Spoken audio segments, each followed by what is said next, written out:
Hello everyone and welcome back to JB's Total Gaming. I know it's been a while since I've done a board game review. There are reasons for that, but that's a story for another time. But I'm really excited to bring you Innis. Innis is a game that interested me a great deal because it's got a Celtic theme and I'm legally 50% Irish. I was adopted into a family that is Swedish and Irish, so that's what I call it. And it's a really interesting game that has one of those things I really like where there's kind of simple gameplay on the surface, but then a lot of complexity to it. I mean, the rulebook to this thing is very thin. It's only like 11 pages, and I think that includes the front cover as a page. There's not a lot of small text. It's a very good rulebook, very good examples. It's a drafting game where you're trying to at the end, get guys on a map and complete one of the 3 objectives that allows you to become king of the new lands. And one of the reasons I picked this up too is because 2 British guys you may have heard of said this may be the best dudes on a map game of all time, comparing it to games like Kemet that I did a review for and I like a great deal. My son and I did a review for that. You can try to find that if you want to find that, and if I remember I'll try to put a link to it, but I probably won't remember. Or Cyclades or Cyclades or Cyclades or whatever you want to call it. Another game where you're trying to complete an objective at the end where there is some combat but a lot of other things going on. A game that I also very much enjoy. You know, as board gamers, we really need to figure out how to pronounce things. Asmodee, Asmodi, Yellow, anyways. But this is a game that is really gorgeous and is really interesting, and I want to take a look at it and decide for myself if I think it is the best of that style of game. So when talking about Innis, let's actually begin at the ending. In order to win the game, you really have to do something pretty simple. You either have to be in a territory where you have multiple territories, or one territory where you have more people than the other players in there and have a total of 6 other players in there. Simple enough. You can just simply have people in 6 different territories, or have people in territories with 6 different of the sanctuaries. And that's it. Sounds pretty simple, right? And you have these gorgeous tile pieces. There are a lot of them, and as you play the game will expand out. You don't know what tiles are going to come up, but whenever you control one of those territories at the start of a round, you'll get one of these cards you can add to your deck. And these aren't super powerful cards, but they do allow you to do interesting things and just give you more cards in your hand, which is a nice thing. Now, the way you play the game is every round you shuffle up these green cards, and in general, these green cards are going to allow you to put out more places, put out more people, put out more citadels or sanctuaries, move territories and start wars. And wars in this game are kind of odd. They can be super friendly. Now, these are basically places that other people, other than you for instigating the war, have a place to hide so that they're protected during the war. And they can last as long as people want, as long as people are in there. If everyone agrees to not fight, you just don't fight. Although they can be kind of brutal because every round it's very deterministic. You either have to lose a player or lose one of the cards from your hand, both of which is kind of a big deal, especially if that card is necessary to your plan for that turn.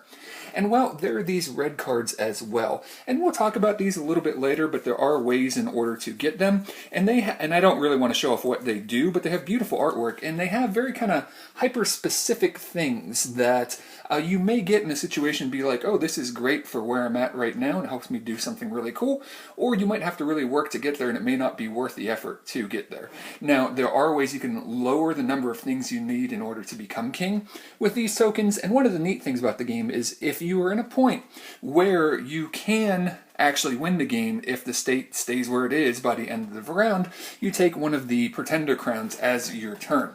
Now, this is a game where you can pass any turn too, but if everyone else passes and gets back to you, well, then you don't get a turn. There are also these really handy player aids, which are really nice, because again, it's a pretty simple game and most of what you need to know is actually on here.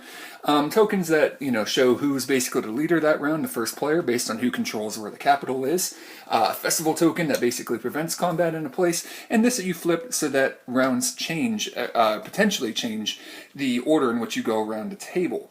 Now, all this is pretty simple, and the main thing is every round you're going to, the Bren is going to shuffle up these cards and take one of them out. So here's the thing. So in a way, this is a game where you kind of have knowledge of what's going to go on, because you'll learn these cards quickly, and these cards are going to be in the game every single round. You'll also know what the cards that people get for controlling territories do, and you'll know you have them. Now, one of these cards is going to be taken out every round. You don't know which one that is, and it could be a key card like the card that blocks another player's action, but you don't know. There may be a couple wars that start every round, there may be less than that, and that's one of the neat things about the game. And a lot of the variance, though, comes in those red cards, because there's a lot of them, and they do very unique things. So on one hand, you know what's going on every round because of these cards, but at the same time, you don't know one of those cards is out of the deck. You have to keep track of the yellow cards that usually aren't too big but can be important, and those red cards are kind of the big level of variance in the game. And well, you continue playing until you get to a point where somebody's able to claim one of those crowns, and then by the time the next round begins, if they're still able to win, they win. However, you can have a situation where there is a tie, where people both meet one victory condition. Now, if one player meets 2 out of the 3 or 3 out of the 3 more than anyone else, then they win. If you don't, you just keep playing. So let me say this. Innis is a brilliant game. It has a great underutilized theme. It's gorgeous. All of the components are great. The different player sculpts are all different, even though they don't need to be. The artwork is fantastic. Everything's just solid. The rulebook is thin. It's well done. It explains the game. And while the gameplay itself is pretty simple, you draft these cards, and there's kind of a neat thing where you draft one, and then when the cards come around to you again, you actually can put your card back in and draft 2, so you can actually end up not keeping one of the cards you drafted earlier, which is a neat thing. It's brilliant. It's very simple. It's a really neat puzzle, and it's a fantastic game, and I highly recommend it. So does that mean I think it's the best Dudes on the Map game of all time? Actually, for me, no. Now let me say this, if you think this game is, I have no problem with that, and I have no problem with the guys that shut up and sit down, the British guys I was referring to earlier, saying that for them it may be. I love this game, but I do have a few problems with it. First of all, there can be a huge variance in how long this game takes to play, and this may not be something you run into, and if the game ends up going pretty quickly, then that might be, oh, kind of neat.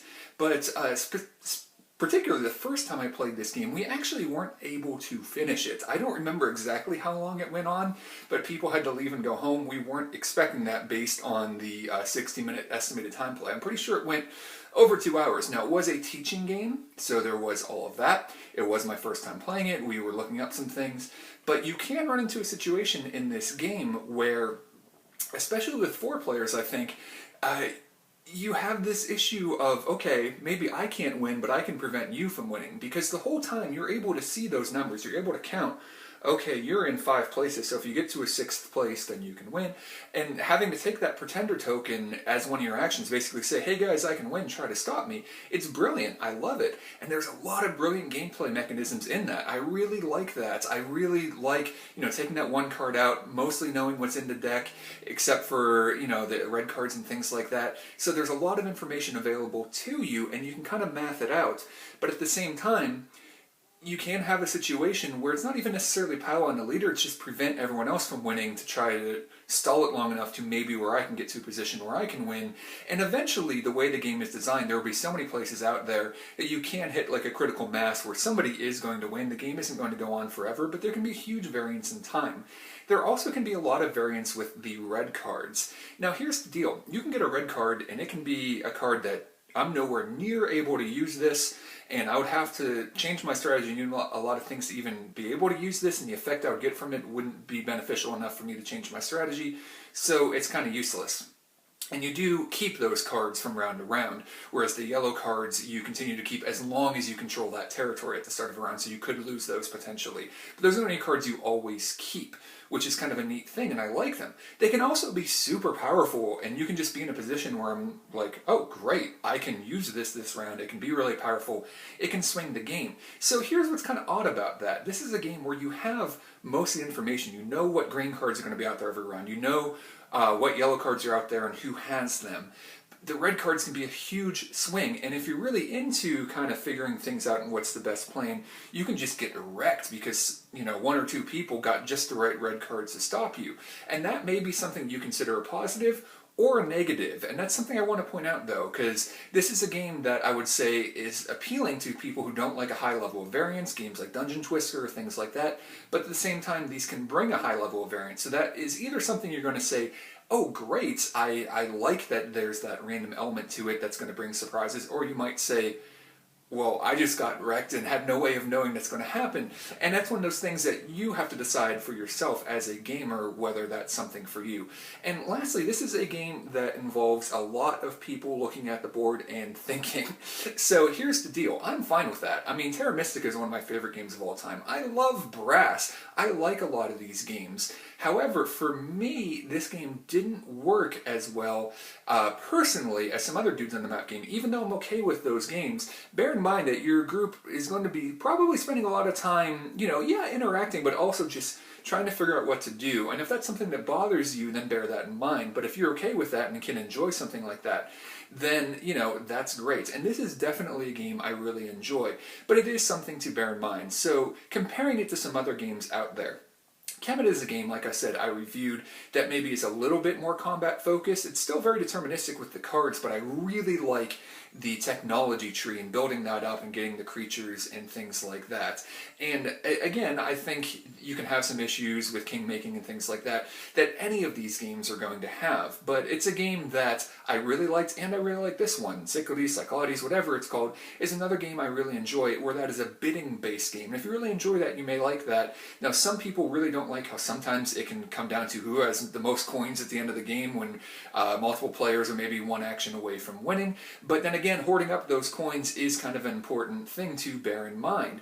But it can feel restrictive for some players because of that bidding mechanism and not being able to do what you want to do.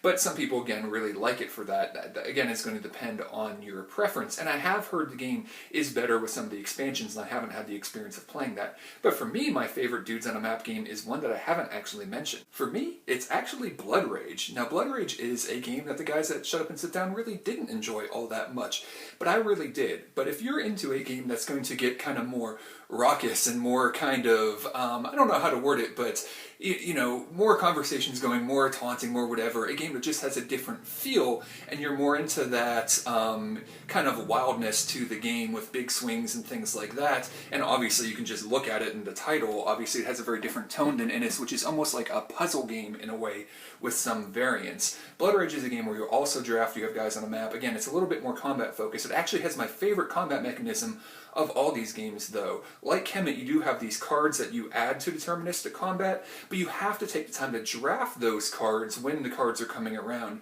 which I really like. And they pointed out at Shut Up and Sit Down that it has that track around the board where you're keeping track of the number, score, and things like that, and it can lead to piling on the leader, and they really didn't like that. But I feel like Innis, it may not have a score around the board, but it's even easier to keep track of who's winning because it's harder to make big swings. You can have a situation in Blood Rage where maybe you're ahead, but another player ends the round with a lot of pieces on the board, which sets them up to potentially score a lot next round, or maybe change tactics and lose people in order to gain points and things like that, where I feel like the maths in trying to stop players from winning can be just as likely, if not more likely, in Innis. So what are my thoughts overall? Well, if your gaming group kind of likes the thinking, puzzling sort of games like that, I would go with Cyclades or with Innis and really make that choice based on whether you prefer drafting games or bidding games. If you kind of want a more middle-of-the-road approach, where it's a little bit more combat focused, and if you like tech trees in games, then definitely check out Kemet.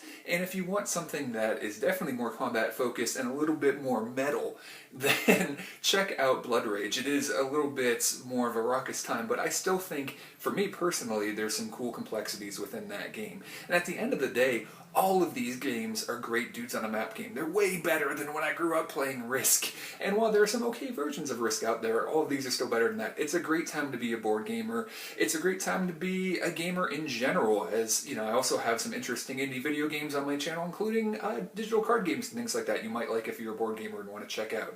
If you enjoyed this, please leave a comment, leave a like, subscribe, all that really helps. And hopefully we'll be back with more board gaming and video game content in the future. Thanks a lot for watching, and we'll talk to you again soon.